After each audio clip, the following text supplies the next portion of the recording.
Hi, this is Gail, and today I'd like to share a devotion called My Teeth Marks Are on That Apple. Food is an essential part of life, and it's also a part of our spiritual death here on earth. Although we commonly refer to the forbidden fruit in Genesis as an apple, there's really no fruit that's specified in Scripture.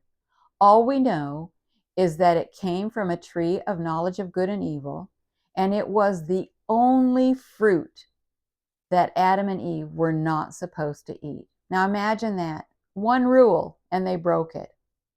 Shockingly, when Satan told Eve that God was a liar and that the forbidden fruit wouldn't hurt her, she believed him and she ate it. Satan said the fruit would make her wise like God. This is in Genesis 3 if you want to read it. However, instead of wisdom, she ingested insecurity, guilt, and suffering. Instead of nourishing God's image in herself, she weakened it. Instead of feeding on God's truth, she fed on Satan's lies. All of us are sinners by choice, and we are without excuse because God has left clear evidence in his creation that he exists and that he is a good God. We find that in Romans 1:18 through 20. Even before we hear the gospel, we are born with a conscience that directs us to God. That's found in Romans 2:14 through 15.